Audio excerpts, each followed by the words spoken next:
मुंबईत गारठा वाढला, तापमानात सातत्याने घट. थंडीमुळे मुंबईकरांना उकाड्यापासून दिलासा.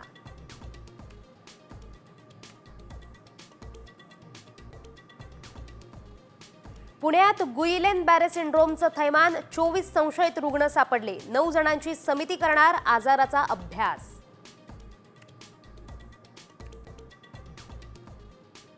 मुंबई पुणे एक्सप्रेसवेवर आजपासून 3 दिवस ट्रॅफिक ब्लॉक. वाहतूक अन्य मार्गाने वळवणार.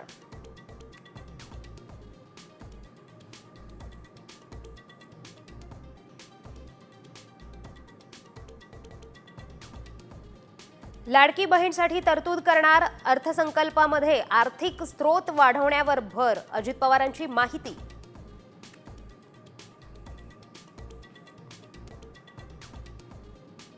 कराडला वाचवण्यासाठी पोलिसांची मिलीभगत. जुलैमधल्या प्रकरणात एफआयआर दाखल, मात्र चार्जशीटमधून नाव वगळलं. चौकशी करण्याची दमानियांची मागणी.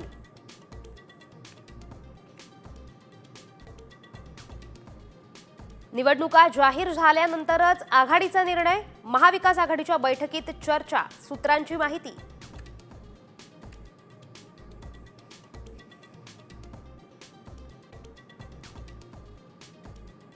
टोरेस गैरव्यवहार प्रकरणात 9 परदेशी आरोपींविरोधात ब्लू कॉर्नर नोटीस. 8 युक्रेन आणि 1 तुर्कस्थानच्या नागरिकाचा समावेश.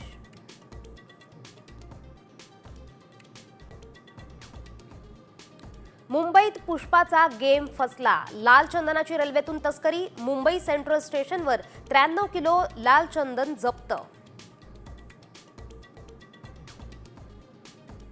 पिलीभीत बनावट चकमकीचा बदला म्हणून महाकुंभमेळ्यात स्फोट. खलिस्तानी संघटनेनं स्वीकारली जबाबदारी.